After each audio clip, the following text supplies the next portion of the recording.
like in games I don't smile at all. Like I might do something crazy, but like my face is gonna be straight like the whole game, and that's just because I'm so focused. Nothing bothers me. It sounds bad, but like once you walk outside, if you step on the court like knowing that you're the best player, you're gonna play like it. So with time and experience, I kind of think like you learn that. So to have that ability to control your mind and be ready, but like always be respectful, but know that you can do it. I think that's what separates great players. Welcome to Q's Health and Wellness Podcast, your source for living a healthier lifestyle and developing a better mind, body, and soul. Through guidance, tips, and stories of highly successful fitness gurus, athletes, and individuals who are passionate about enhancing all aspects of life, we provide you with the tools to help you take your lifestyle to another level. And now your host, Quinn Mitchell. Welcome to Q's Health and Wellness Podcast. This is your host, Quinn Mitchell. Today I have a very special guest. Blanca Millan is a star basketball player at University of Maine at Orono. How are you doing today? I'm good. How are you? I'm doing good. So for people not familiar with you, would you mind giving a brief introduction about yourself? I'm 22 years old. I just turned 22. I've been in Orono for 5 years. I'm native from Spain, a little place called Galicia in the top of Spain, like on top of Portugal. I've been playing basketball since I was little with my sister, and now it's my last year, so that's pretty much it. No, that's awesome. So for people that don't know, me and Blanca really met when I think it was my junior year, and I was at UMaine Augusta, and we've been real cool ever since. She's always been real good people, and I just appreciate you always having that connection with me over the years. So when did you first start playing basketball? I grew up with basketball. My mom and my dad, they both played pro. Especially my dad, when I was 4 or 5 years old, he was still playing. So I always was at arenas. I was watching his games. So when I was like 6, I decided I wanted to join a team, but my high school didn't have girls basketball, so I had to play with all boys. So I started when I was 6, 7 until now. Got you. And during that process, because I know you being from Spain, was there a transition when you came to America, like basketball wise? Was there a transition in the different way that they play? Yeah, it was very different. Here, like you work a lot, like your physical part of the game, like weights, running, and all that type of stuff. Where I was playing, it's more like tactics, so it's all about plays and like playing smart. It doesn't matter if you're stronger or faster. So it definitely took me a little bit to get used to it. Like I wasn't used to like heavy weights or like none of that. So I think that was the biggest transition.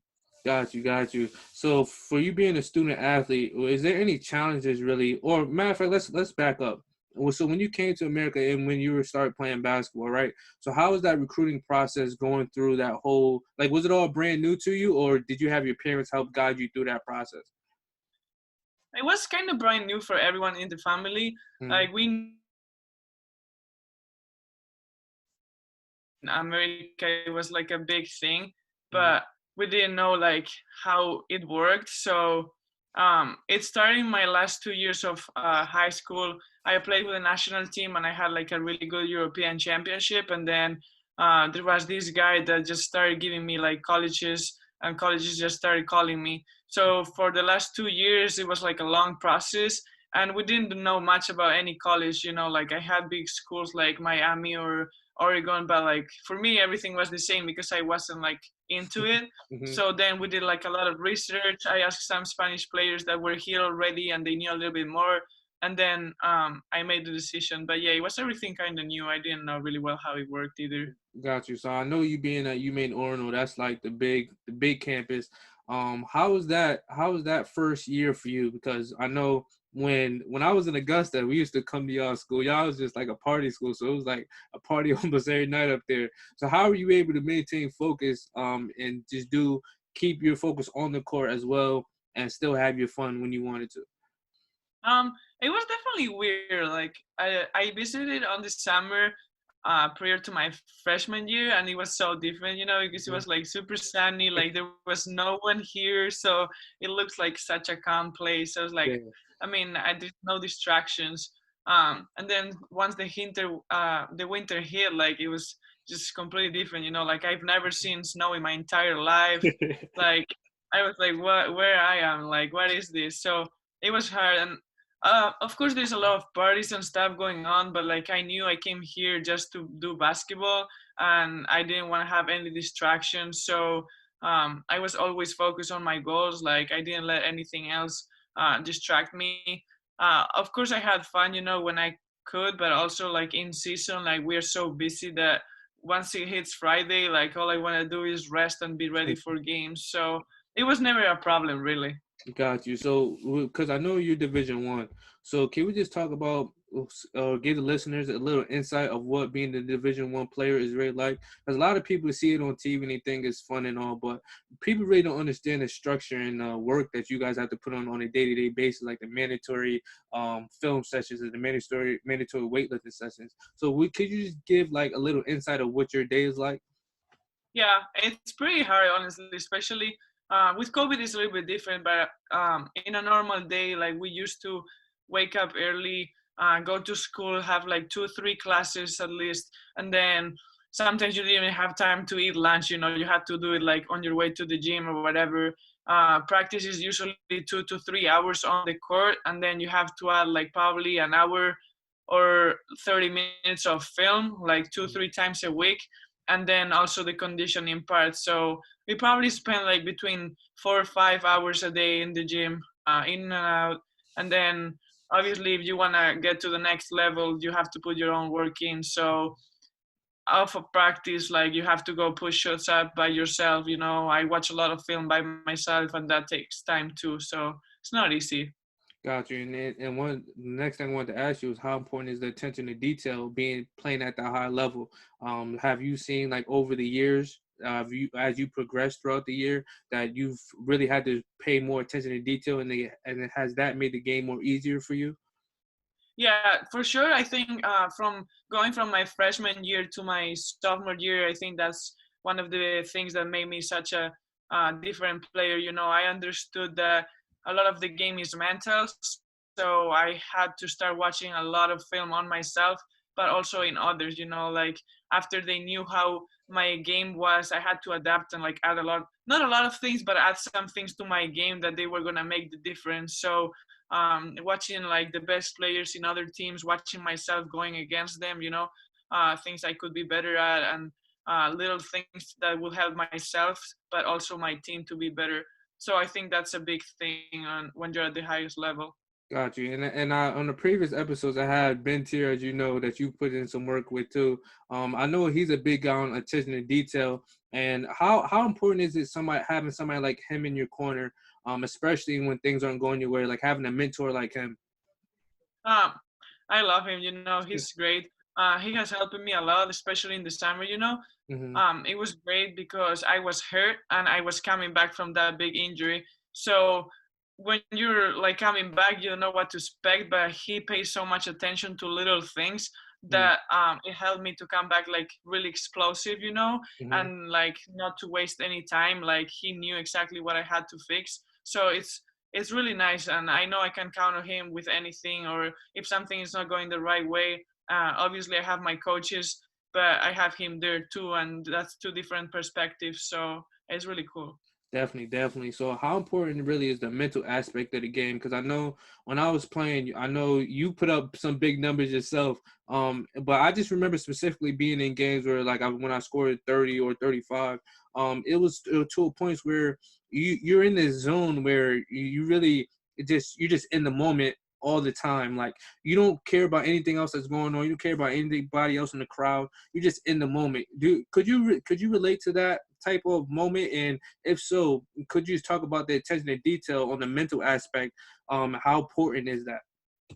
Um, I think it's like the most important part of the game, being able to control yourself, never too high, never too low. Like if you're having the best time of your life, like don't let that distract you. But then if you're not doing great, like keep working, everything is gonna come. So if you know me, like in games I don't smile at all. Like I might do something crazy, but like my face is gonna be straight like the whole game, and that's just because I'm so focused. Nothing bothers me.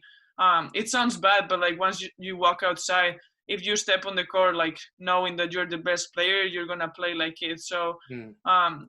with time and experience, I kind of think like you learn that. So to have that ability to control your mind and be ready, but like always be respectful, but know that you can do it. I think that's what separates great players. No, definitely not. And I've seen you over the past couple of weeks. I commend you for you really been killing it when you came back from your injury. And what really made you allowed you to have that killer mentality? Because a lot of people aren't built with that mentality, and a lot of people really can't tap into that mode where everything you see you kill. So how did you get to that point, and how have you sustained that point throughout this whole season?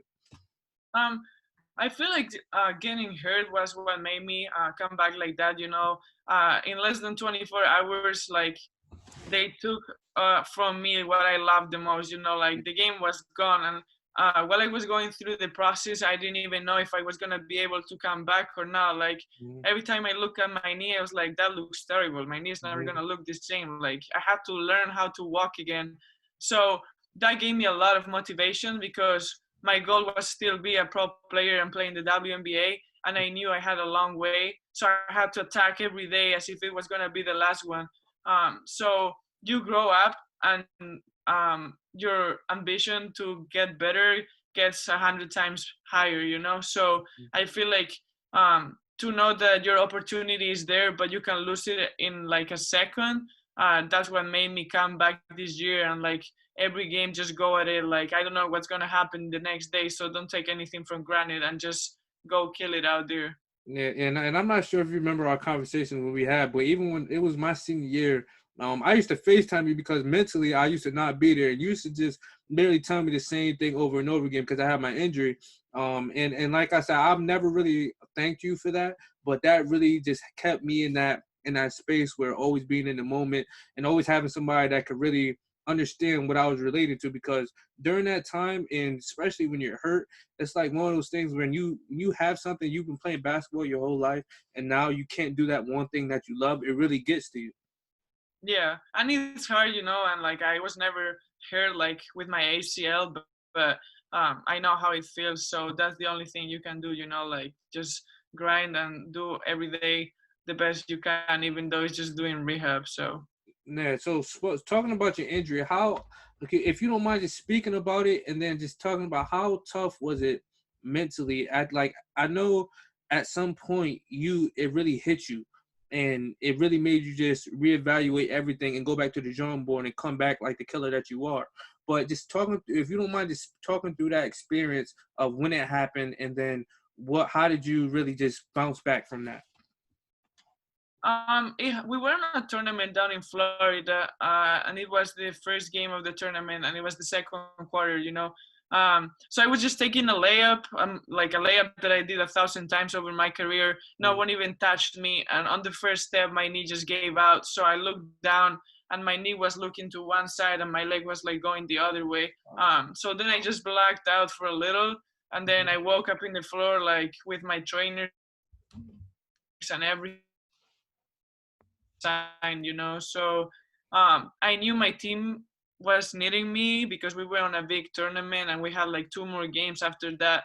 So my coach, all she told me was, I know this sucks and like you're probably destroyed, but your team needs you. So for the next like 2 3 days, I was acting as if I was perfectly fine, always smiling, always there for them because I knew they needed me. And then as soon as we got back to Maine, it was when it really hit me. I was just Mm. at home. My family wasn't here. I knew I was gonna be out for the whole year. There was nothing I could do. So it really hit me, and I thought if I should come back or not. Like I didn't know. Like all bad thoughts go through your mind. So I was like, am I ever gonna do it again? Like, is it worth it for me to go through 6 months of rehab and then you don't know what's gonna happen. Maybe like I was never gonna be able to play good basketball again. Mm. So the first month was all bad thoughts, but then once you start doing rehab, and you see that you're making progress. My support was great. My teammates, my coaches, my family, my friends were always there, every single day, like reminding me how great I was, and reminding me that I could go through everything I put my mind on. So Mhm. after the first month, I realized that it was worth it. So that's when I flipped my mentality, and I was like, I'm just going to attack this every day and go as hard as I can. Mm. No, that's awesome, and like I said, you've came back and you've been killing it, and I respect that 100% from you. And one last question I have from you, because I know being a basketball player is you don't really think about it until you stop playing, but it's one of the questions I really ask all of the basketball players that I interview is, how are you able to separate everything that's going on in your life versus when you step on the court, none of that even matters. Like I know me personally, when I played, it was a mode that I just turned on. And when that mode turned on, nothing else even mattered. But what is it for you? Like, what makes you separate or block out everything that's going on in your life and just handle everything on the basketball court? To be honest, I had to work on that a lot because when I was a freshman and like I did have let things outside of basketball affect my basketball, so I had to work on that a lot. But then I realized that basketball was like the arena was like my sanctuary, like I could forget about everything and just go as hard as possible. Like I know when I'm on the court, I'm doing it for my family. Mm-hmm. Um, to make them proud, so I'm able to separate everything. As I told you, like I don't think about anything else other than playing basketball and doing it as at the highest level. So it's hard, and sometimes I have to remind myself to make sure that I'm not like letting anything affect me. So I feel like just having that mentality of I'm just playing basketball and all I want is basketball. But sometimes it's hard, not gonna lie. Got you, got you. And then last question I have for you: what is a typical day like from start to finish? Like for you? Right now, I basically just do school online, usually in the mornings. Mhm. So I wake up early. I eat breakfast, and then I do school, and then go straight to practice. Practice for 3.5 hours, and then I go back home. I have a big meal, um, and then I just do homework or like relax for a little bit. Spend some time with my roommates, and then usually before I go to bed, I always do some meditation or usually I do meditation and stretching just to feel right the next day. And then I usually go to shoot again at nights for like an hour, 45 minutes, just push shots up, do some game repetition. And then I always go to bed super early. Sleeping for me is like something that really helps me to be right. So I do go to sleep super early. So that's kind of how it goes. That's awesome, and I know that you talked about a little bit about the extra work that you put in, but I just want you to emphasize that if you can, just for even if there's other hoopers that's listening, how much, because you're really like one of the top players in the country right now. How much work do you really put in when the coaches aren't there or when your teammates aren't there? Like, how much one-on-one time do you just get when you're in the gym by yourself and nobody else is watching? I put a lot of work in. I try to do like at least an hour every day. Obviously, since I got hurt, I have to listen to my body because sometimes, I can go too hard. But I try to put as much as work as possible. Even like if I know that there's a week where I cannot put as much, I try to put it off the course. So I'll just watch film for like 1 hour, 2 hours a day. That helps your game a lot too. So the more work you put in, like the better you're gonna be. Got you. And is there any advice that you would give to a young girl that's looking up to you that their coach wouldn't tell them? Um, I think sometimes we just take for granted that we're playing basketball, and that we have all the arenas and things. But just to work hard every day and to put like a lot of extra work yourself, so then it's gonna make your process and your way up so much easier. Like just go hard every time you step on the court and don't think about anything else. Just think you're the best out there and do that. Got you. And look, the last question I asked all my guests that I have on the show, what is something that you're most grateful for?